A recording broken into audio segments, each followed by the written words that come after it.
Hi, I'm Casey. And I'm Gianni. I never finished reading the Animorphs books as a kid, and I still haven't as an adult. And I've never read them. We can't tell you where we live. But we can tell you that we want to revisit these books as adults and dive into what we would keep or change if we were to put it on TV. Two friends, 50-something books. Welcome to Morphin Buddies. And then the music kicks in, and then people are just so ready. Hello, everybody. Welcome to the next episode of Morphin Buddies. I'm coming in with a lot of energy because I'm feeling good today. Nice. I'm Casey Cisnowski. Gianni, you are not to speak unless spoken to. There we go. Now may I introduce Mr. Gianni DeMaia. Whoa, whoa, whoa! Whoa, no one knew I was whoa. here. No one knew. No one one saw knew. it coming. No one knew. Very surprising. How are you doing today? Great. I'm doing great. I'm loving the energy that we got going Most on now. excellent. This is absolutely cooking right here. We got a lot of good stuff today because this is not a good book. So I decided to put in extra... Out the gate. Out the gate. I didn't like this book. But I have some extra things that we can start the episode out with. First off, we got 2 more emails from people. What? Which People is emailed us, really? Sick as fuck. So, first off, we've got someone who, their name is Bullet Journal, and the subject line is fan from episode 1, which, thank you. Awesome. Oh my god, Bullet Journal, thank you so much. Yeah, and they said, I've been loving the podcast so much. I'm also reading the books as an adult for the first time. I'm currently on book 34, and I'm with you for the ride. I can't wait to see how you react to how the story evolves. I'm on my god. I know. I'm on the autistic spectrum, and connecting with people makes me really anxious, but I have the podcast saved so it downloads when a new episode comes out, and I'm listening to it right now on my way to the gym, and I decided to just go for it. I love the spin you put on the podcast of not only going through the books, but also discussing how you adapt the story. But yeah, I love the podcast. Oh my god, I'm like gonna cry. That's the sweetest email I think I've ever received in my life. That's adorable. I know. Bullet Journal. Thank you so much. Bullet Journal. First of all, don't ever be nervous about reaching out to people to tell them that you like what they do, because that's the sweetest thing anybody could hear ever. But also, don't ever apologize for reaching out to people at all. Because I get anxious talking to new people too. I totally know how that life is like. Same. But let me tell you, it's always good talking to new people. That's what life is all about. Yeah. And life is all about reading Animorphs and talking about them with your friends and with random people that you never met on podcasts. And just connecting. That's amazing. Yeah. Oh my god. I love that. Also, they're cooking with gas. Like just blitzing through these books, reading on the way to the gym. I know. Also, humble brag too, because now I got like an idea of who Bullet Journal looks like. He's like beefed up, all stocked up, going to the gym, listening to his little Animorph books, or her Animorph books, or their Animorph books. Yep. I don't even know, but Bullet Journal, love that, dude. Yeah. Love that for you. Absolutely, Bullet Journal. So, we should all aspire to be like Bullet Journal, just blasting through these books and having a good time, going to the gym, working on themselves. Nice. Yeah. And then the second email I got was from someone called James, and they said, "Hey, Morphin Buds." Cool. Thanks, bro. Just checked out your latest episode. You blew my mind with observations that Rachel and Tobias talking about the future connects thematically with the Ellimist version of the future. It's cool that this series keeps on giving the way all great literature does. Bro, thank you. Oh, James, stop it. I've enjoyed your ideas for a TV adaptation, even though fan ideas usually seem fanficky to me. It must be your writing chops. Thank you so much. Thank you so much for saying that. Last little bit about Candrona pronunciation. For me, it's Candrona, but what do I know? I'm just an email, Jimmy. No. I love that. Thank you, Jimmy. Thank you. That is very helpful. Candrona. Yeah, think of like a drone in the I like- sky because it's the rays. I in like the it sky. too. It's like it's droning on. Like if you're you're glazed over, you know, you're all yerked up, and you're under the influence of the Candrona. Yeah, I like that. So yes, thank you. Wow. Thank you guys so much for sending us emails. That always makes my so day sweet. when I read it. I always take time to write a response to the 5 people that listen to our podcast. But you know, it does make me feel really special, and Gianni also, I'm sure. You guys are very kind, and we really appreciate that. Oh my God, yeah. Oh yeah, we love that. I mean, if we had said this when we set out to make this show, and it might actually be in the the episode 0 too. I can't remember if we actually left that in, but of us being like, listen, if this, 2 people listen to this, doesn't matter to us. We just get to just talk about this. But the fact that anybody takes the time to email, especially sweet, sincere emails like that, if people genuinely enjoy it, I mean, that just absolutely warms my heart. That's so sweet. Yeah. So thank you guys. We really appreciate that. So we're going to move on to the next topic. So I was speaking to one of my workmates, Peter, and I was telling him about our podcast, and he has no idea about Animorphs. He knows nothing about it. So I had to kind of give him a little bit of backstory and everything. And he's like, so he's like, who's the villain? Who's the bad guy? And I was like, Visser 3. He's the Visser. He's very scary. And Peter was like, who do you think you would want him, to play him in a movie version or a TV version? And I was like, that's a great question. And he was like, I have an idea. And I was like, okay, go for it. He's like, Christopher Walken. And I was like, get out. Please leave. Please leave. The Visser. It's Visser 3. I'm here. Yeah. So then that kind of came to Earth. The yerk in my brain. Teach you humans a lesson.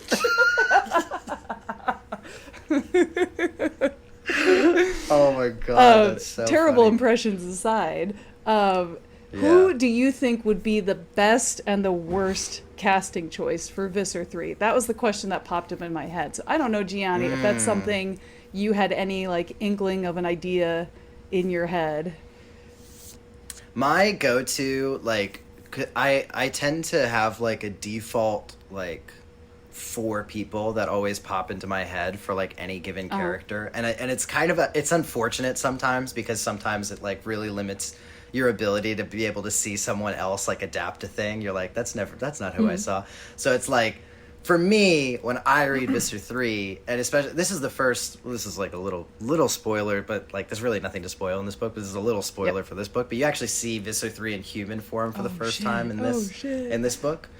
And for me, the person who plays Visser 3 is always Idris Elba, and Idris Elba is one of my 4 default people at all times for if I'm throwing in any character that has any sort of gravitas, if I'm picturing it in my mind, it's usually always Idris Elba or it's John Hamm. Those are the 2. Oh, those would be good. And Visser 3, I always picture as Idris Elba. And then especially when we get to see him as a human, I was like, oh, they get to actually have Idris Elba. That would be so sick. That would I think he would do great. That's a great choice. And I think he would have a lot of fun doing this also.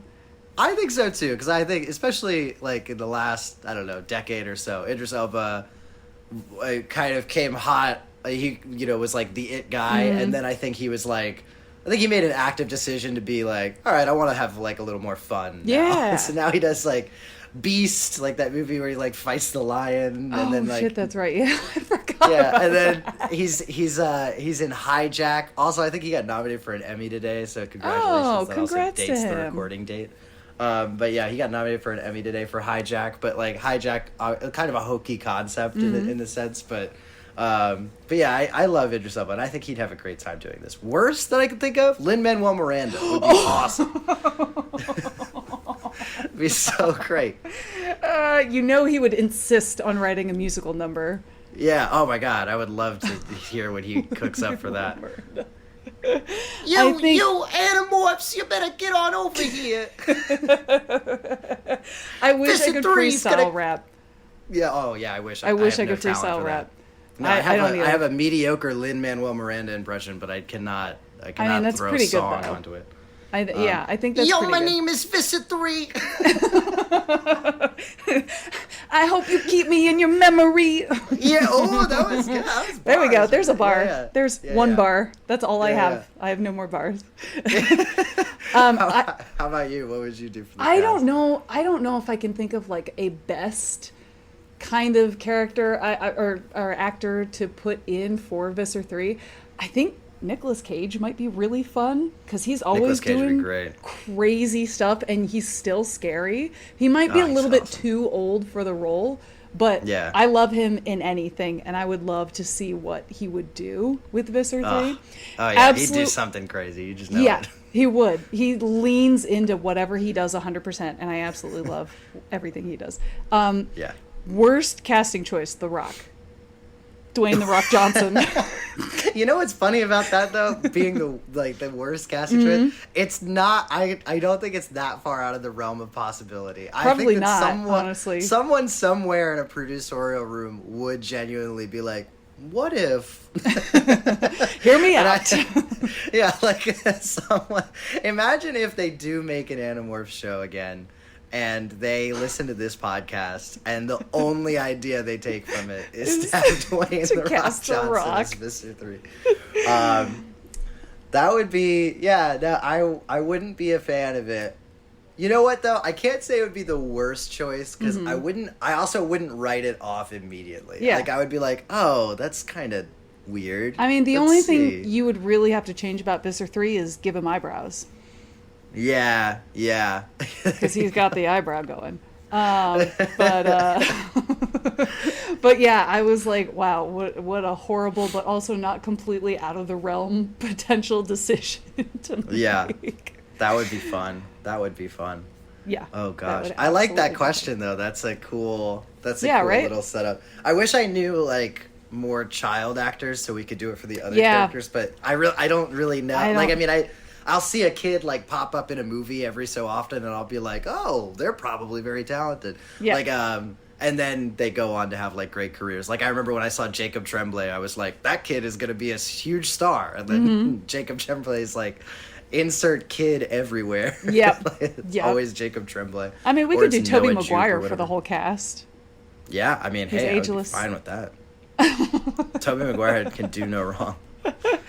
But yeah, to me, Finn Wolfhard is still like 14 years old, so he's not. He's a grown ass. He's like 37. He's somehow older than me. I don't know how he did it. Grown ass man. Grown ass man, permanently 14 years old. No, I feel kind of similarly about Millie Bobby Brown. Like I saw Yeah. like a picture of Millie Bobby Brown that popped up on like Twitter or something the other day, Mm-hmm.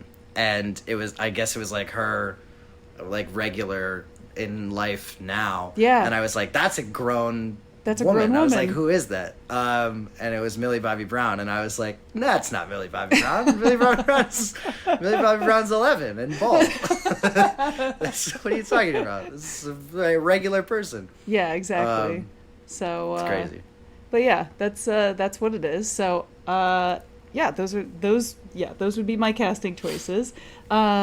So moving on to the book, The Secret. I think I made it no secret that it wasn't my favorite book, and I don't think there was a secret in it, to be honest, Gianni. Well, it's funny you say that because the whole time I was like, God, I can't wait to cook this fucking title because there's not a single secret in this. And then at the towards the very fucking end, Yeah. and this is a little bit spoilers, but it's in the confrontation with Visser 3, and Axe says, I'll give you the secret. Oh yeah. In reference to like hearing the smell of the skunk, and I was like, if you could see, Right. I saw the underside of my brain because my eyes rolled back so far. I was like, you gotta be fucking kidding me that they wormed it in here. Yeah, they got it in just at the end. They knew just you at the wanted a end. secret. So They knew that I was gonna cook their asses for fucking doing another bummy ass title, and they said not today. Oh my not gosh. this time. You thought you got it, Gianni. Not this time. Yeah, so you did not like it, I take. No, I didn't. And I love Cassie. Like, I always loved Cassie growing up because she was the animal girl, the horse girl, and I was always the animal girl growing up. Still am an animal/horse girl. So, you know, I always identified with her, and I liked the stuff that she brought to the books. This one, there was only like one real moment where I was like, oh, that could be an interesting conversation, and then it just doesn't really go anywhere. And I felt like it was kind of like shoehorned into the book a little bit. We'll get into it when we get to that part a little bit. But like this whole book, it just kind of felt like, I don't know. I didn't know what to do with it. I was kind of reading it and I was like, okay, this is kind of interesting. And then nothing's really happening. And then, okay, we have this plot kind of coming in, but then we have a B plot coming in that it didn't really hold much water. It wasn't like a ton of like character work. Like the books that we've read that haven't been super plot heavy have been like more like deeper character work. I felt like we didn't even really get character work very much from this, except for like little bits here and there. So it kind of fell flat for me. It had a terrible beginning, awful beginning. Throw it in the bin. Hated it. What do you mean? Them being rats didn't completely the logistics blow your mind? The logistics of that beginning scene, I wanted to throw my phone on the floor and set it on fire. I was like, this means nothing. It has no bearing. It's useless. Absolutely useless. So, hated the beginning. The ending I thought was dumb also. We just came off of another terrible ending from the last book. Terrible ending for a good book, unfortunately, that last one. Unfortunately. And then this ending was like almost worse in a way. You know? It's just so, yeah, I had issues. What about you, Gianni? Oh, I am so relieved that you did not like The Secret, because Zero. I really did not like The Secret. Fantastic. I was, and I, just to be very clear, because I feel like we've expressed this on many other episodes, but you never know who like just pops in for just a random episode here. But just to be very clear, this is my first time reading any of these books. You've read a lot of them before, but not all of them. I haven't. And I would say, suffice it to say, I mean, we're on book 9. It's really the 10th book in the series. Suffice it to say, we're fans of the series at this point, yes, right? Absolutely. I don't need to like go out of my way to be like, hey, K.A. Applegate and Michael Grant, like, here's your flowers. Like, obviously, we wouldn't be doing this if it was really a chore. But we had prepared from the outset that there was going to be slumps. People had told us there are slumps. This is a slump, if ever there was one. This is not a good book, and for a lot of the reasons that you're saying, because it's what I was grappling with the whole time was what new information is this giving me? Yeah, and the answer is nothing. There's nothing in The Secret that is actually new for the audience. Even the quote unquote character arc, or like the overarching theme about sort of like wrestling with the morality of nature, right? Because a lot of this book focuses on the idea that Cassie is like grappling with what gives her the right to sort of take another animal's life or take the life of something else. What is different about that than the Yeerks and what they're doing, right? And even that idea, while it's presented in a way that I don't think is bad or badly written, is not new information. This is something, we're 9 books in, we're really 10 books in, we're 9 books into the main series. That's not new. Everybody, we've already gone through this. We've even gone through this with Cassie specifically. I felt like her first time around, it felt like that was like a sort of major crux, was this idea that nature, we have to sort of like let nature take its course in a way, and grappling with the sort of morality of that, and finding the Yeerks as a sort of unnatural force. This feels like just a rehash of the exact same thing. And that truly and honestly is the best that this book has to offer, is just a rehash of something we already know. Yeah. So then what's the worst this book has to offer? Everything else, unfortunately. There's just like if you're looking for the good character dynamics that you've experienced in the series so far, you're not going to find a whole lot of them here.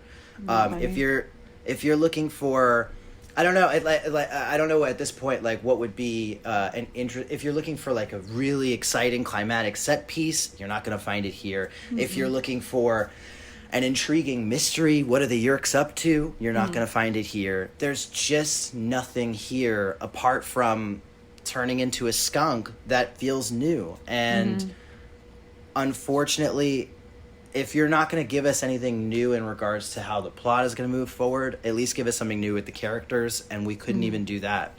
This feels like the first book in the series that really is an absolute skip, in my opinion. Yeah, agreed. Totally agree. And again, I've said this in previous episodes. We're not ragging on people just to rag on people. We love these books. We love the author and Michael Grant and, you know, the people that illustrate the covers and things like that. These are just well, the issues. Covers we may rag on, though. The covers we rag on a little bit, but it's like all in good fun. But it's good ideas. Yes. Just, yes. You know, which also, I told you, the cover on this book, she turns into a wolf. How long is she a wolf in this book? 0.5 literally pages? in one scene. I you know what's funny, too? I forgot what the cover of this one looked like, and then I was like, oh, is it a skunk? I couldn't remember. Because a skunk would make way more sense. Yeah, she should have been a skunk.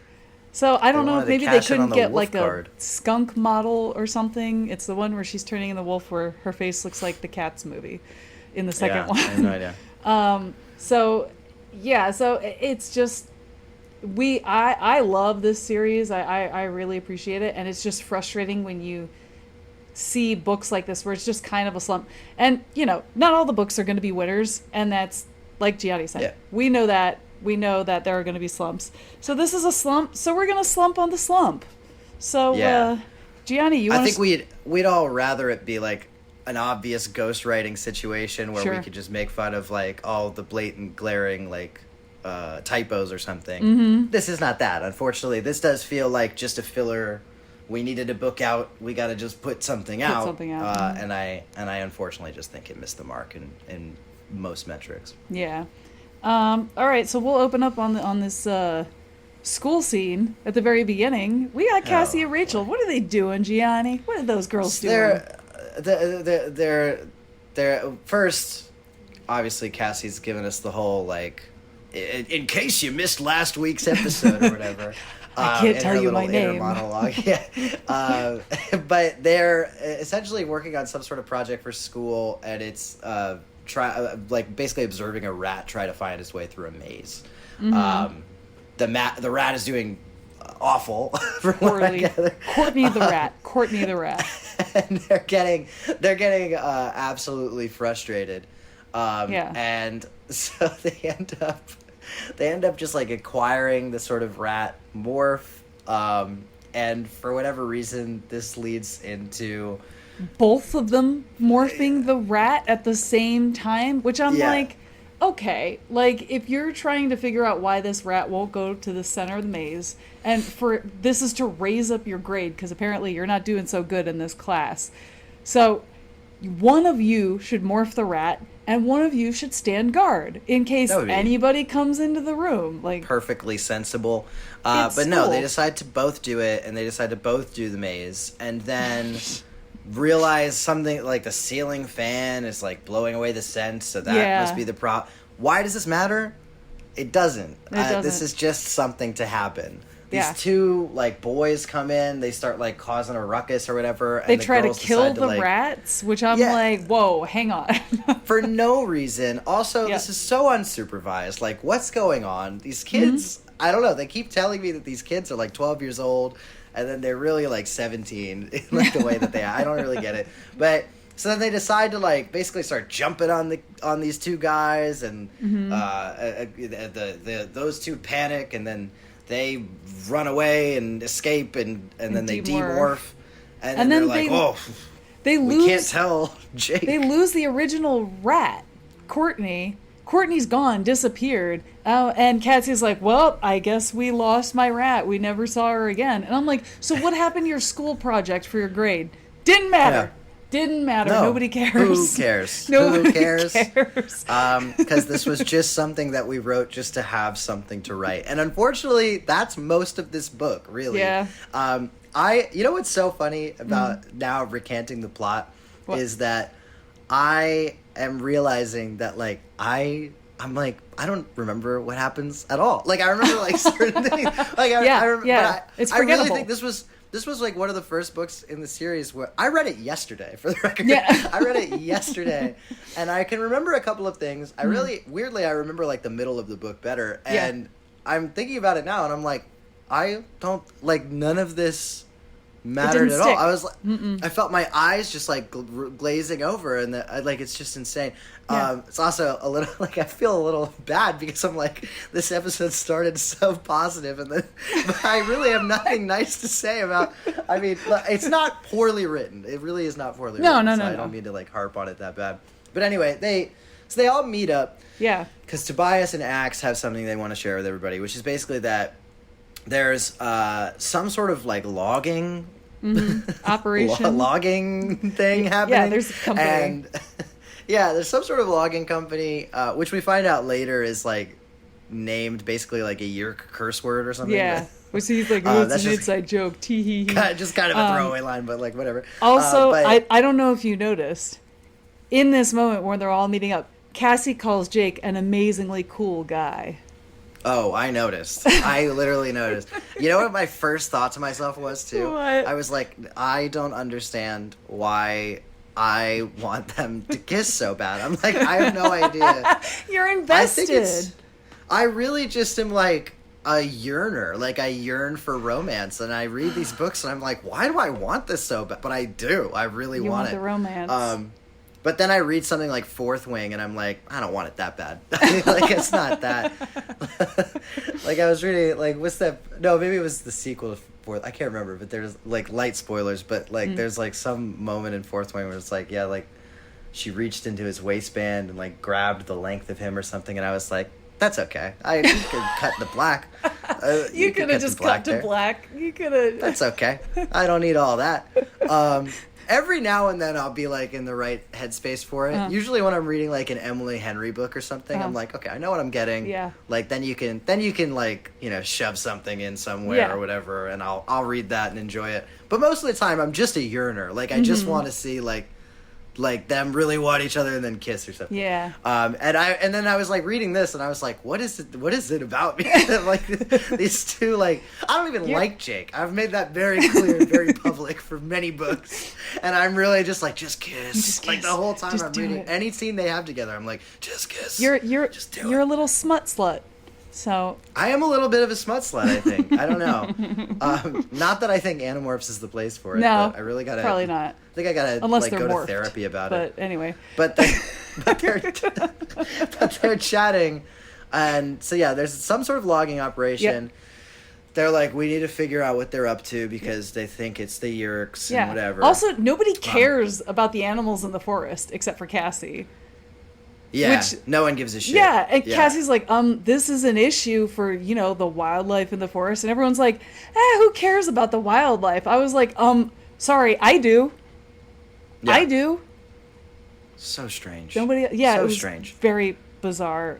They all hate the forest. I'm pretty sure this is where she became a wolf. Also, Yeah, which so- is like super early and has nothing to do with No, anything. it doesn't. They just morph wolves to go check out the logging operation. There's a big force field around it. They all get caught. Marco nearly dies under a net. Yeah, they're immediately shot at. Yeah, they got away there's some too sort of net easily. thing. Right. Like, They just weirdly escape, easily. and no one says a thing. Yeah. And then it cuts to Cassie talking to her dad. They rescue a skunk off the side of the road, and Cassie's like, "Oh, Yeah. skunk." Which somehow becomes more important than the main plot of the Yes. book, by the way. This Yes, skunk. it does. But yeah, they like so there's this skunk has like a burn in it. She actually realizes that it's from what are the what's it- Dracon beans? Yeah, Is that yeah, what they call the it? Dracon beans. Yeah. And so she's like, oh my gosh, her dad kind of like is nursing this skunk back to health. and says it'll be better in like a couple of days, but thinks that the skunk must have given birth, and so Cassie's obviously concerned, but he's like, well, there's nothing we can do. We have to just make sure that this thing is okay before we can just release it back into the wild. So that won't be a thing later. Sarcasm. Then they go to the mall, and they all meet up there. They go to the mall. They're pretending not to know each other, which is also silly because this is the first time that they've ever gone to this length to like pretend that, which is like so silly and unnecessary that, oh, what are you guys doing here? Oh, I don't know. What are you guys doing here? Like, give me a break. Like, it's not that serious. Like, if we're really that concerned about it, just meet outside in Cassie's like farm or whatever. Like, Axe literally lives in the woods. Yeah. Like, we can find other places Stop to meet bringing him to the mall where he puts his tongue on stuff. Like, it's dangerous. It's gonna where he starts sucking down globules or whatever the hell he was talking about last week. Yeah, globules. So yeah, they're chitter-chattering. They come up with this plan. They think that if they can get under the force field that's around this logging camp or whatever, they can get in there. So they decide that they're going to be termites again. Yeah. Which sounds so much fucking better than ants. Yeah, like Cassie for real. She literally mentions several times, she's like, I'm scarred from the last time we were ants. And they're all like, don't worry, we'll be termites. I don't know what goes through these kids' heads, but they should all be punched in the head. Just get it, just one square lock to the jaw. Get some sense into these kids. Unbelievable. Well, they were like, this is from the same colony as the ones that we're going to turn into, so there's no fear about warring factions of termites. But at the same time, that's a hard no from me, dog. Like, I don't want to be any kind of bug. Anything else, dude. Yeah. Honestly, I'd rather be a worm. Like, a worm can get through the yeah. dirt probably easier than, I don't know. Or a I slug. read Dune. Anyway. So anyway, they decide on being these termites, and chaos ensues. Yes. They are able to, like, get under by basically crawling under a pine needle. Yep. But they're also fucking blind, so they have no idea where they are. They get sucked in with another termite colony. Yeah. The queen starts dictating how they need to, like, organize they're like giving them all these roles, and they're completely powerless to go against the queen. Yeah, it's like they finally instincts. are able to come. Yeah, the instincts is like the perfect word. Like the instincts is like guiding them to like their roles or whatever. They're finally able to come to their senses enough just for Cassie to literally bite into the head of this queen and kill it. Pull it off. She pulls the head off of the queen. It's so traumatizing. Yes. And then all of the termites start scrabbling around. They have no idea what the hell to do. Yeah. Then she starts morphing out of the termite morph. And panicking. She can't get out of the damn log because she's stuck inside of a literal log. Ugh. Panic. Axe has to cut her out. Basically, like, barely gets her out of there in time as she's, like, morphing and splintering this wood and, like, about to crush herself. Yeah. And then I think they narrowly escape after this. They turn off the shield. Oh yeah. Thing. And then they get out. And then they get out. I don't know why they didn't just. I don't know what the rest of the plan is. Don't know. No idea. Couldn't tell you. My first thought was they're just gonna turn it on again tomorrow. I mean, they have no protocol. There's no protocol. You're telling me there's no protocol to make sure that the shield still is a shield? No. Like, there's not a single person who's like, we should probably check on that. Like, they just turn it on one time and they're like, yep, that'll be good forever. No one will ever. It's like a light That's switch. Insane. Light switch. Banana Land. Literally, they live in Banana Land. But yeah, no, they go home after that, and then Cassie acquires the Cassie has skunk. dreams. Yeah, she has freaked out dreams. But she goes and acquires the skunk, and Cassie has freaky dreams. She's freaking out. She has PTSD, severe, as does pretty much everyone. They learn that this guy named Ferrand is coming to the logging company, and he's going to be essentially the deciding vote as to whether the Yeerks can tear down this forest or not. So it's like three officials, one of them's a Yeerk, one's not, and Ferrand is the deciding vote, and so they want to make him a controller after he comes to check out the logging thing. Right. And I don't mean to, like, throw my hat in the ring here on how logging situations work, but I'm pretty sure that someone votes on them before they bring it out to the woods. Like proposals, permits, They're already there. Like, what are we voting on? Exactly. They're already in the woods. They're already doing the thing. I don't know what the hell we're, like, voting on at this point. But anyway, yeah, so she goes to the woods. She basically gets in a little tiff with Tobias, because Tobias is like, I don't know, he's trying to just, like, be a buddy, and she's like, she basically says, like, the theme of the book or something to the effect of, like, nature and, well, like, what's different about us, and blah, blah, blah. So like, on their way to the logging compound, right before they turned into termites, she was keeping her eyes open for any, like, holes in the tree for, like, the skunk babies that she wants to save.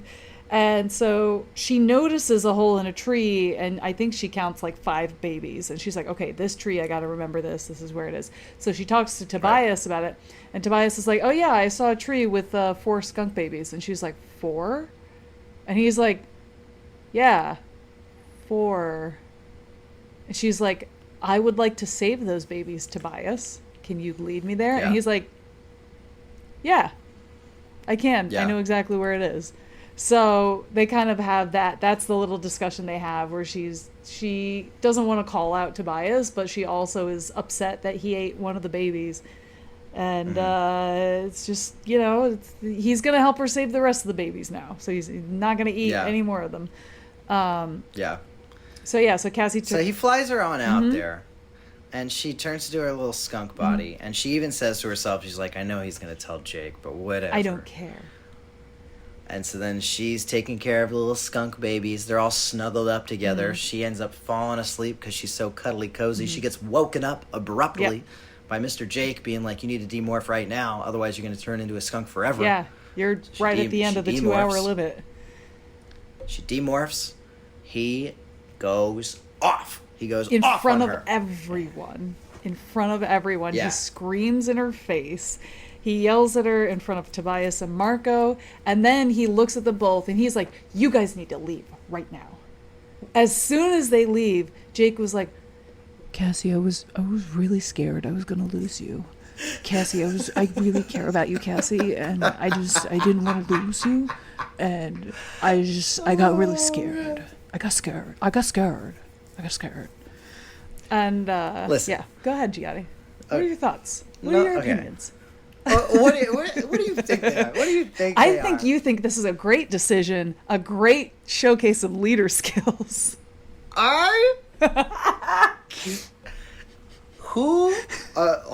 First off, who do you think you are, Jacob? Yeah, I feel like that scene in The Office. Right? Who do you think you are?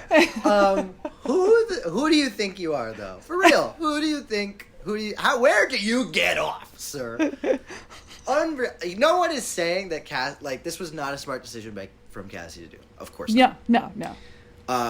And Tobias could have just as easily woken her up himself. Okay? Yeah. He could have. He was around. I don't understand. Why do you have to go get Jake? Why do we need this guy? You know what? Tobias is a snitch. Snitch. Snitch. You're so right. Snitch. You're so right. Snitches get stitches. You're so right. Honestly, Tobias. Snitch. Knocked him down in my ranking. Just from that. You're right. You're sucks. Right. You're absolutely right. But it's unbelievable. Okay? Yeah. You have all the capability yourself to wake this bitch up. I don't. Why do we need? If the whole point is Cassie shouldn't be left alone, right? In her state of mind, because that's like a big thing of what Jake says. It's like I understand what you're going through right now. Like I felt it myself too. Okay, fine. She had Tobias with her the whole time. Tobias left to get you. Tobias probably could have woken her up way sooner if he wasn't so busy going to get your broke ass over here. So I don't understand where you get off. Where do you get off? Listen, Gianni, it could have been maybe Tobias was trying to wake her up and she was in such a deep sleep she wasn't waking up. So then Jake had to get his loud ass over and thump, thump, thump on the tree like the landlord on the second day of the month. If you didn't pay rent, he's thumping on that tree saying, Cassie, you need to get out of here right now. I'm really mad at you. You're going to be in a morph. You're going to be a skunk, and I can't love a skunk girl, so you got to get out of here right now. I would have punched him in the face. I would have knocked him Actually out. I literally and Cassie, poor Cassie, Yeah. is literally like, she's so self-defeated about the whole thing. She's like, Yep. he's right. He's so and right. He's so and he Cassie, looks so get yourself handsome. a better and I'm like, man. Listen, Get yourself a better man, girl. Preach. I would go after anybody else in this book. Yep. Unbelievable. If her father saw him speaking to her like that, Jake would not be conscious. Absolutely not. listen, Marco's the only one that comes out of this situation looking cool because at least he tried to be like, hey, lay off. Yeah. But even still, even Marco, like Jake being like, go wait in the corner. Give me a break. You go wait in the corner. What are you talking about? I was shocked, actually. I had to read it. I had to reread that line like 3 times or whatever when Jake tells him to like, he's like, can you guys go away for a second? Jake said. I was like, what do you mean Jake said? That's a line that Marco should say. What are you talking about? Jake said, and they leave. They do. They walk away. I'm like, are you out of your mind? Yeah. Who's to say he's not going to put hands on Cassie? I would anamorph into an elephant and stomp this boy. I would break his legs. Unbelievable. Yeah, broken legs. What are you doing? Yeah. Yeah. Oh, man, made me so mad. As a long time Jake fan, really ruined me. really ruined his reputation for me. No secret that I don't like Jake. This is the shit of why. Yeah. Even when he's right, he's wrong. Yeah. Yeah. The way he goes about it, he has no idea how to be a leader, and everyone claims like it wouldn't be so bad if he's just a kid and he's learning his mistakes of like how he's speaking to people. Yeah. I get it. He's a kid. He has emotions. He's scared to show those emotions. He wants to be a stoic boy. But everyone constantly talks about how good a leader he is, how natural a leader he is, how good of a perfect person, leader type he is. And this is a cult, Gianni. I'm going to say it now. This is a cult. This is a cult of Jake. I love all my little anamorphin buddies. This is a cult of Jake. No, I agree. It's only a matter of time before they start doing drugs. Yeah. That's just my opinion. And then all bets are off. All bets are off. Yo, watch me turn into a wolf and a horse at the same time, bro. It's funny you say that, actually, because I keep trying to think about like expectations for future books or whatever, and I was thinking about, what are things that like we haven't done yet or whatever, and it's funny you just said that last thing because I was thinking to myself, literally like in the shower yesterday, I was like, man, I hope we get at some point like hybrid animals. That's I like would love on my that. bucket list. I was like, yeah, that would be fun. That's just funny. It would be. I was literally just thinking about that. It would be really fun if they made like a game out of it of like, okay, whoever guesses the 2 animals first correctly wins. So then they slowly try to morph into both at the same time. Oh my God! See, we would have way more fun. That would be so much fun. This is so, like, why weren't we given the Animorph powers? I like, know. Crazy, we would kill it, Gianni. We'd kill it. God, So we have way better ideas. Anyway, we also would have killed Visser 3's fucking body. His little bitch ass laying there with the rattlesnake poison. Yeah, that could have changed a lot. Yep, but not on my watch. I guess not. Not on my watch. So then, she basically appeals to the group. Then she's like, I just wanted to save these skunks. This is kind of what's going on, or whatever. Everybody all agrees. Okay, we'll take some turns. We'll all take care of the skunks. Yeah, we'll all be skunk mom. We'll all do it for a few hours a day. Do it as a little family here. Everybody's taking care of the little skunkers. Making sure they're safe and healthy and being fed. Not getting eaten by predators. And then I think if I remember correctly, they did this over the course of like 3 days, like a day or two. Yeah. Like it was like a weekend. It was like a long period of time. Yeah, it was a weekend. Yeah. Which again just goes to show like how little the A plot matters in this book, because like the whole logging thing. Forget the fact that you really don't ever know what they're doing. I don't remember exactly what the whole overarching plan was with this whole cut logging down situation trees anyway. For the Yerks, I guess, to make a giant pool. I don't know. That would be my guess, but they never outright say that, so I don't even know what the hell it was for. But even putting that aside, they were just like, It's just so funny that they literally were like, we have no idea what they're up to, but we're going to ruin it. Yeah. Which is hilarious. Great war tactics. Love that. But also is so inconsequential to everything. Doesn't like, matter. It has no bearing. No. They're like, yeah, we could just take a couple days off and take care of some skunks. Yeah. Like, okay, sure. Yeah. So they do that, and then they learn that the Yerk logging company is already started cutting down trees, and they're not supposed to do that yet. Yeah. So panic. What are we gonna do? Panic at the disco. Oh no. And then what does Jake say in this situation, Gianni?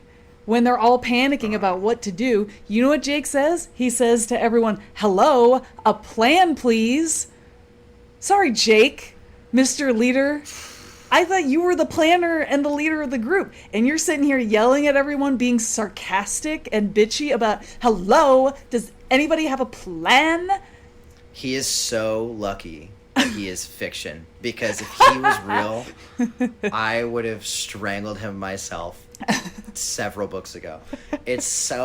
He's so lucky. He's so lucky because the Animorphs, guess what? The whole series wouldn't exist. I would have killed this man. I would have actually You would take murdered Jake's this man. place. Oh my god. Like, what Yeah. in the world kind of behavior is that? Who raised you, sir? Thumb. Who raised you? Thom? Thumb. Honestly, if you told me he had a Yerk in his head at this moment, I would have been like, that checks out. That makes Valid. sense. Yeah, valid. That makes sense. But The other thing that bothers me about it is that, like, if Rachel said a line like that, it wouldn't bother me as much. It's Right. it's the if so facto leader of the group yeah. being like the catty little, like, what is wrong with you? He's just a bad example of how leaders should act. And I hope that, like, as the books go on, he starts to learn from his mistakes. He starts to do a little more accountability. He starts to, like, figure Grow that up. shit out. Yeah, he starts to grow up a little bit. That's my I just hope feel like for him. Marco has already grown so much Yes. in the course of these, like, few books. Uh-huh. I already feel like such a growth from Marco. Yeah. And it feels like there's no growth from Jake. Uh-huh. And it feels as though Applegate didn't think there needed to be. And Yeah. I take major issue with that, because that's the stuff that really grinds my gears. Mm-hmm. I hate that this guy is let off the hook at every possible moment. Yeah. It really, really bugs the shit out of me. That everybody just, like, kowtows to this dude who is just objectively not good at being a leader. He's No, a he's bad not. leader. He's terrible. And he's kind of a mean friend. Like, I He's- haven't really seen, like, we hear about, oh yeah, him and Marco still play basketball or whatever in his, like, yard. I'm like, okay, what other things does Jake do that, like, make him a good friend? Because I haven't seen, I don't think, any of it. I really haven't. And No. I'm thinking back on it now. I can't think of a single moment. Yeah, look, reading these books as a kid and reading this type of dialogue from the so-called leader, to me, I was like, oh yeah, he's a leader. Like, he's making these decisions and Yeah. it makes sense, and yeah, you should treat everybody like this. But, like, now as an adult, I'm just like, nah, homie, don't play that. So, Yeah. like, I want him to grow, and I want him to be a better person, Gianni. That's what I want. Yeah, I want that too, I think, reluctantly. 'Cause there's a Reluctantly. part of me too that's like, it's just such a good bit at this Mm-hmm. point, and there's an example in every book that it seems like where I'm just like, here he goes again, the if so facto leader. You've got your yearning there's- sense tingled there's- right now. There's a part of me that's just like generational hater that just wants to, like, just wants to pop off. But no, you're right. I do want Jake to grow.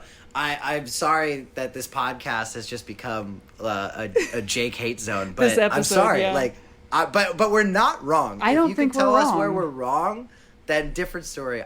We're not wrong. And look- at least at this point in the series, we don't know where it's He's gonna go. he's but- not this bad in every single book. Like, some of the books he's better, but Yeah. overall, The books where he doesn't talk as much. no, the capture was good. His book, the capture. No, the capture was good. Yeah, Yeah, that the one capture that was one good. slapped pretty hard for Jake. But yeah, this book, terrible example of Jake. Terrible. So Yeah. anyway, they discover they're going to make a plan. They're going to grab Ferrand and then bounce as quick as they can. He's going to be there in like Yeah. an hour. So then Tobias and Cassie go off on their own. And again, they have this conversation of Cassie's like, what makes it right for you to eat this animal, or for me as a human to take the DNA from this animal when they haven't given their consent and all this. We've been through this with the message already, unfortunately. There's not really anything new explored here. And even Tobias gets like kind of frustrated with Cassie, where he's just like, well, yeah, Cassie, you're human. You just got to do what you got to do to survive. And that's just how nature is. I can't remember where this is said, but basically, like, I guess the justification or at some point just comes to be like, Tobias says, at a certain point, he says, I could just survive on all the food you guys bring me, but I'm a hawk and a human. Like, I'm not, like, I can't just, like, turn off, like, the sort of natural innate ability to be a predator. Like, and he's like, sometimes you just kind of have to fall into the rhythm of nature. Yeah. And so that, I guess, is like the spark that kind of wakes Cassie up to the whole thing. Or at least starts to help her never relax to that idea. Yeah. I'm surprised it's never outright stated that, because it feels like it's just like a pebbles throw away from just being like, you know, the steak that you eat like at night or whatever. Yeah. Or, you know, it was gonna be killed regardless. It just so happened to be purchased at a store by your family or whatever. You know what I mean? It feels like one of those like justifications like against like veganism or something like that, which is like, oh, factory farms are gonna exist anyway. And listen, I no shade to. I mean, I eat meat. I'm not, but I think it's pretty flimsy arguments either way. You know, so but it feels like it's just a pebbles throw away from it. And I just think like, in terms of messaging, and I don't know exactly what the idea was here and like what wisdom we're imparting on the audience, but I think ultimately it's pretty unclear and pretty vague and pretty general what you're supposed to take away from this. Yeah. Other than the fact that like Yeerks are bad, which we kind of already knew. We and we understand that like these animals have to do things to survive, and it's like okay, in the same way that everybody else does. So I don't know. It's just kind of spins in circles a little bit, and I think it kind of lands on neither side of the argument. But Cassie feels better, so whatever. I guess the audience is supposed to as well. Cool. They then start to like enact this plan, and they see Visser 3 and human morph. Yeah, Idris Elba's there, and Ferrand like basically tries to like stop the machines, but Idris Elba smacks him in the face. Yep. They all start springing into action. In their battle Cassie's morphs. Cassie's actually able to get to him first. She's some sort of bird, but I can't remember. It was like an osprey. Something that could see underwater. Osprey. That's what it was. Yep, she was an osprey. She becomes an osprey. She gets to him first, and then they're both like trapped together very shortly after. Yeah, they knock her into a box and they put her in with Ferrand, and they're like, "Don't open that box. If anything comes out of that box, shoot it." Yeah. And Cassie's no matter like, how small. Yeah, and Cassie's like, "Well, okay, what do I do now?" And she's like, "You know what? I'm gonna morph into my newest morph, little skunky." And because she has the brilliant idea to spray the Visser. I don't know how that doesn't get her killed, but she sprays the Visser. She sprays the Visser and like his accomplices or whatever that are with him, and thought speaks to Visser 3. Yeah, first time we see which that, which is crazy bold. But it's basically like, hey, I'll kill Ferrand. I'll kill Ferrand. I'll kill the human. If you don't let us get away, knowing that like she's bluffing, but the whole point of it is that she knows that the Yeerks need Ferrand. Right. They like a dead Ferrand doesn't actually help their cause. Correct. They need to be able to Yeerk him. So she sprays the whole room. At some point, Axe steps in here and starts also sort of negotiating. Yeah. He then says that he can. He this is so silly. Yeah. But he's like we all know how hard it is to get smells out of spaceships. Our ships. It's so not drafty in there. So he's like, I'll give you the secret for how you could get the smell out you let us just go. let us go. Which is so dumb. So I even, like, this frustrated me so much. I even looked up online as to, like, what happens when a skunk sprays you, like, how it feels, what the effect is. You just get really irritated eyes and, like, sinuses for, like, I don't know, a few minutes, and then you're okay. Like, worst that can happen is you get nauseous and throw up from the smell because it smells bad. And that's kind of it. That's kind of all it is. So silly. If you are so concerned about world domination, I don't think a stink is going to keep you from having one of the Andalite bandits on your ship. You never know. I guess so. But yeah, no, apparently this works. They negotiate that they have to drop Vrand off at the nearest hospital, and then they'll tell them the secret. He does. They tell him, they goofed like a on couple him. of juice remedies. Yeah. And then they take off, and then he like is all mad. Yeah, because they're like, oh, it's funny. It like kind of cuts to a little bit further in the future, and they're like, oh, it's so funny. I was flying and I saw the Visser, and he's so purple. And they're like, it's a good thing we told him grape juice and not tomato juice. And that's the end of the book. So stupid. Literally so stupid. But yeah, that's literally how the book ends. Yeah, that's the ending of the book. So disappointment all I around. mean, when I say stupid, like there's fun, silly things that happen in these books that are still engaging and entertaining and have like some basis in character that feels like tonally in line with everything established thus far. Like you could start a book with a silly sequence like Axe eating the candies off the floor of the movie theater, that's and fun. That still feels like it tonally fits and it feels fun and it's silly and it's stupid, but like fun stupid. Yeah, this feels like this is the climax of this book. Yeah, and that's what they have to offer us is that they get one over on the criminal warlord by making him put grape juice on himself. Like, whoa, way to be, guys. Like, it just feels like it's like I don't know. Became a bad Scooby-Doo episode. Yeah, it just falls so flat. It's not really a funny ending. It's not really a clever ending. It just kind of felt like we needed this book. We don't really know what to put in it, so let's just put in like bare bones of something, and that's just kind of what it is. Honestly, like for TV wise, I probably would just skip this book entirely because it's just there's so 100%. little there. It's so hard to like save this and like make it something worth watching, make it something exciting. Yeah. If we had to put this episode as put this book as an episode, we had to include it, I would definitely put in a lot more details. We'd probably dive in a lot more as to why are they out in the logging in the forest, and probably put in something about like making a yerk pool and that's why they're there. And the skunks I think is a decent B plot, just kind of something on the side, because I think it does kind of play into this theme that even though we already talked about it in the message, I think we can go a little bit further in this story of like, well, what makes this right? Like, why do you see it this way? Why do I see it this way?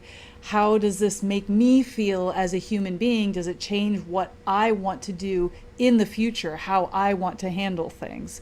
Whereas in the book, it's just kind of like, well, it's just how it is, and that's what it is. And there's no real like conclusion that Cassie draws from it. She's just like, okay, I feel better.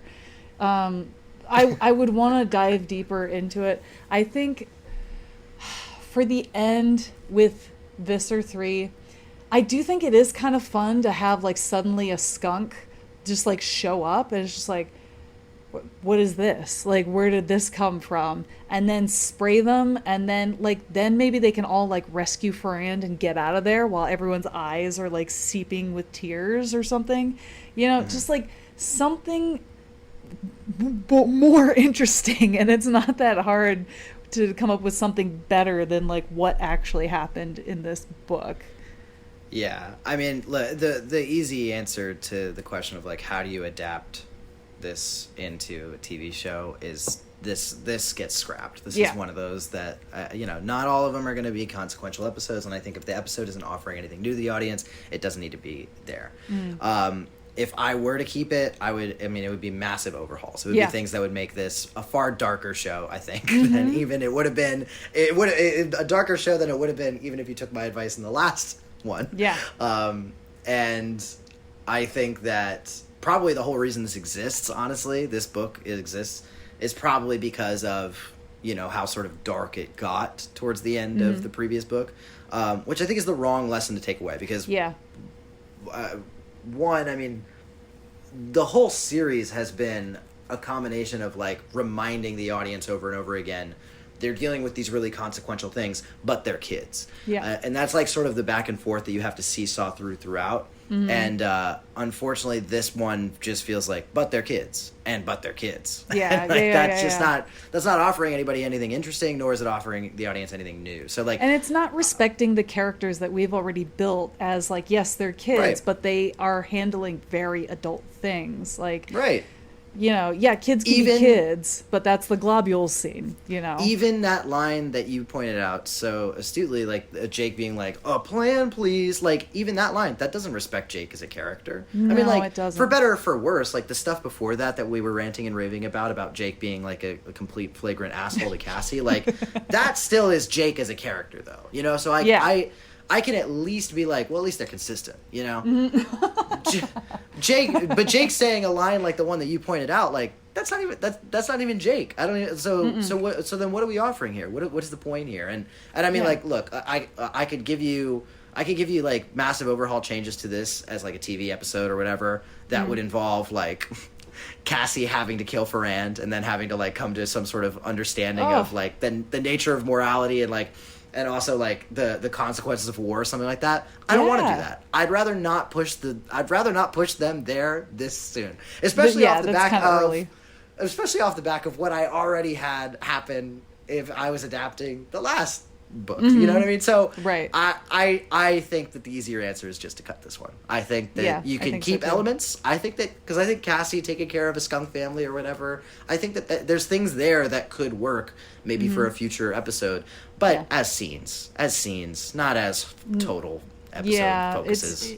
This is so flimsy a concept and it's so weak in its execution.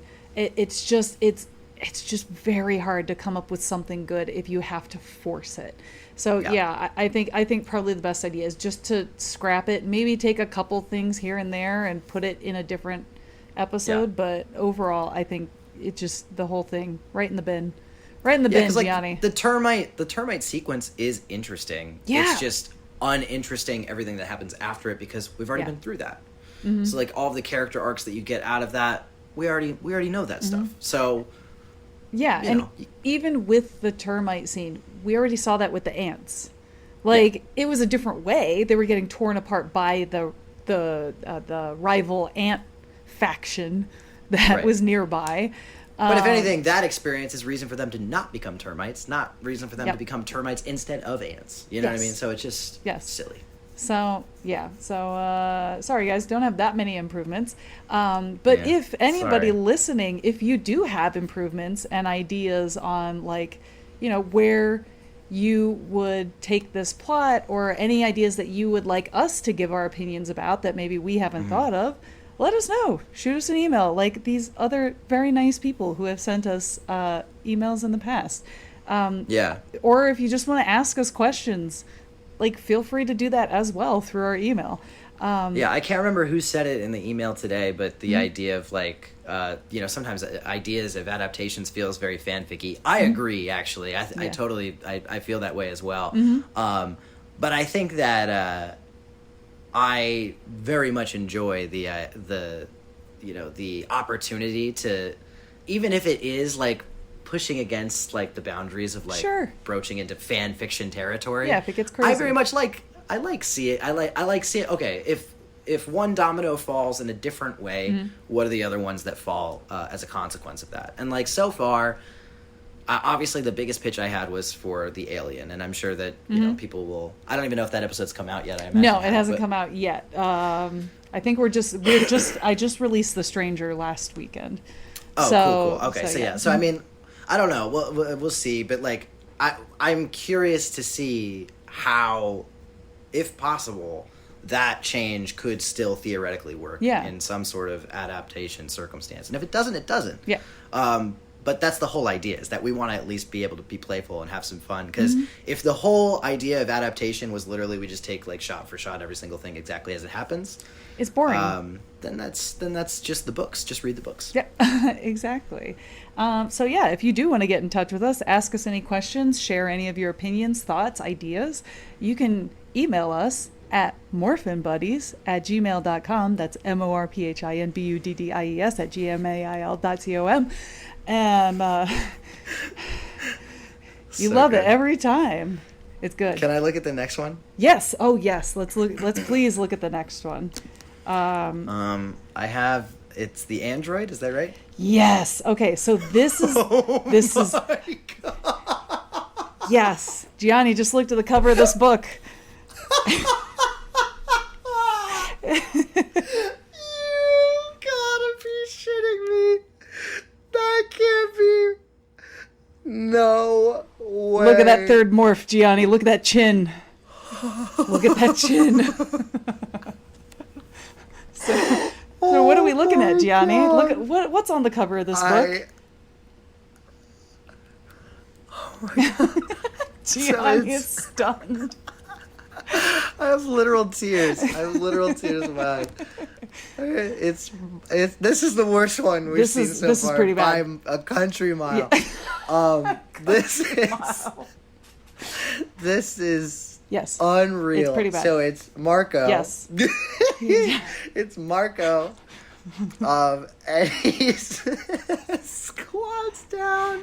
Yeah, he's squatting with his fist by his He side. becomes a tarantula, but he's literally doing like a Goomba pose. I mean, wow. He is doing I mean, Goomba. the third image is what everyone Nightmare fuel. is going to talk about forever. But I don't want to turn us away from the second, like the one right after Marco is also. Apologies, that was my doorbell. Just for folks who didn't know, I live in New York.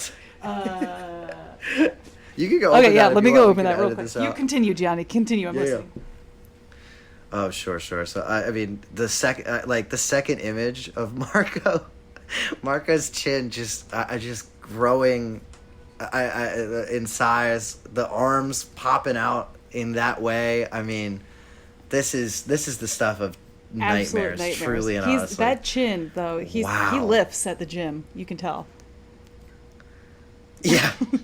This is my what I imagine God. gym bros look like in that second and third picture. Holy shit, man! That's pretty bad, huh? funny. I looked gosh. ahead last week and I saw this cover and I was like, oh, Gianni's gonna love this one. Holy shit, that's funny. Oh What man, is- my face hurts actually from What I does feel that like tagline say at the top there? oh god, fear has a new name. Ellipses. Yerk. What? Spooky. Oh my gosh. Absolutely terrifying. So this is the book that I got confused with the alien. This is the one where we get a new alien character that comes in. And that's all I'll say about that. I could take a guess here and say, are they an android? I can neither confirm nor deny. Sometimes the book titles are lies. Yeah. All right. Could be. I Could mean, be a secret situation. My hope is this one actually throws a little robot into the mix. You know what I mean? A robot? I love science fiction robots. I think they're all so fun. Yes. They're not always like the most interesting, but I think if done right, I really like a good android. From what I remember, I really liked this one a lot, and this one does get kind of dark. So, Love that. what are you looking for? What do you want to see in this one? Okay, Based so, I on mean, what I've told you. It's a Marco story. They're gonna run into, I'm assuming, some sort of robot. I don't know what's more interesting to me. and I'm just gonna think out loud on my way through it. I don't know what's more interesting to me, if the robot is on the human side or if the robot is on the Yeerk side. I feel like it's more interesting if the robot is on the human side, and the reason I say that is because we've already seen, in, I believe it was the alien, with that, like, giant... No. Was it the alien? Or was it the... No. It was the .5 book. The Andalite's Gift. The Andalite's Gift. That thing kind of come Valik? after all of them. Yeah, we've already seen another alien species kind of like come into the equation and be like an outright antagonist. So I think it's more interesting if we get a robot on our side that's a good guy. I think that might be more interesting. What if it's an impartial robot? That's cool too. I think that I would like to see a robot come on down, investigate the circumstance. Let's call it... Ooh, no, this is what I want. I want the robot that's like just bounty hunting across the galaxy, just wandering, just a gunslinging robot, just popping in here. Just the android, they call him, because he doesn't even have a name, and he's got big iron on his hip, and he's got a cowboy hat. And I've recently been replaying Fallout, so that's really where this whole idea is coming from. But yeah, no, I think. Ooh, I like what you said. Impartial robot. If you were to give him a human name, what human name would you give him? Okay. What human name would I give the robot? Yeah. Rob. Rob the robot. Yeah, for sure. Yeah. Rob the robot android. For sure, Rob the robot would be. I like that. God, that's a fucking... Actually, I'm going to write a book right now that's literally about the adventures of Rob the robot. That's fucking awesome. I love that so much. Oh, that's a great character. Well, I hope love him. I see him already. Yeah. I hope all your dreams come true, Gianni. I hope it's everything you want and more. Me too. Do you remember liking this one when you read it the first time? I really liked this one. I really enjoyed it from what I remember. Yes, it gets dark and it's like good. It's like good kind of dark. Like kind of like, oh, this is kind of heavy. So all right. So well, it's a Marco story. So obviously I was a huge fan of Marco the first time. So I'm hoping that Marco books are just going to become like the Game of Thrones episode 9s of the Animorph series. You know, it's just like they're all going to pop off. You know, every time a Marco book comes up, I like to get a little giddy. You know, maybe this is one of those. So I have high hopes, high expectations here. Excellent. Good. All right. Well, I already spouted off our email. Do you have any last thoughts before we depart this podcast? No, just thank you so much for emailing at all, or even listening. And if you'd like to email in the future, obviously, please keep doing that. We love reading them. And I think I say this every time, but like you actually do not read me them beforehand. That is true. It is my genuine reaction. Absolutely true. I love surprises, and I try to surprise everybody in my life. Yeah. So yeah. I'm absolutely tickled pink over here. So I'm gonna share something that has nothing to do with this. But I feel like I need the opinions of others because I need that in my life right now. So, first off, all you fellow millennials out there, don't at me with this opinion, with these thoughts. Oh, no. Okay? Oh, no. Don't call me a fake millennial because I don't deserve it. Yeah. I just started watching Buffy the Vampire Slayer for the first time last couple weeks. Okay, so you watched the show? You've seen the show? Yeah. So Excellent. I've seen Buffy, Most people our age have seen the show. I'm turning 35 in September, so you know it's been a long time. I never saw the show as a kid. My parents thought it was too violent, and I've now finally started watching the show. I'm only in the second season, but like, listen, Giles can get it any day of the week. Yeah. Any day of the week. Absolutely. He's my current adult crush right now, and I'm really upset that he's 70 years old now, because now it's like no thank you. You're much older than I am now, but I feel like I don't see anybody talking about how Giles is stupid sexy Giles. So I just need people's opinions on if they think Giles is if he can get it, if he slaps. Yeah. No, I agree with that. Thank there's you. something. There's something about that. He also, I believe, is played by the same actor who then plays like one of the main villains on Ted Lasso. So Yes. it's just like super. And he was in Random. Repo, the genetic opera, Yeah. which Gianni and I just talked he's, about. He's kind of sexy in all of those, He's- to be honest. So there's just something about him, some sort of gravitas that he brings there. Did you see he has a performance on YouTube where in 2006 they kind of did a concert revival of Rocky Horror Picture Show where he plays Frankenfurter. No way, Boy, really? when I tell you, you look at him and you're just like, God damn. Oh, you know I love me some Rocky Horror Picture I gotta Show. Holy shit. Yes, I gotta send you the link. If you haven't seen it, watch it. If you haven't seen Repo, the Genetic Opera, it's fantastic. It's not a great movie, but like if you're like an emo kid at heart, wonderful, fun, fantastic movie. It's BioShock. If you ever Moulin shopped Rouge. at a Hot Topic Yes. once, then you need to go Yes. watch Repo the Genetic Opera. Your little emo heart will just bleed with joy. So Oh, yeah. those are my recommendations. Those are my thoughts. If you have thoughts about Stupid Sexy Giles, please email us because I need some affirmation in my life about this. Because Yeah. people I talk to about it, they're like, oh yeah, I haven't seen Buffy. And I'm like, yeah, you're like 20, so I get it. No, this is fun. We should throw a little segment into the show of just checking in on your Buffy updates. I want to know how you like it Absolutely. as it goes. Yeah. I just got past the Ted episode with John Ritter in it, and then the Egg episode, and I'm really enjoying it. So I really enjoy it. Well, I was telling you I saw the TV Glow, right? Yeah. I had told you about this. So if anyone hasn't seen I Saw the TV Glow, you absolutely should watch it. It's a great movie.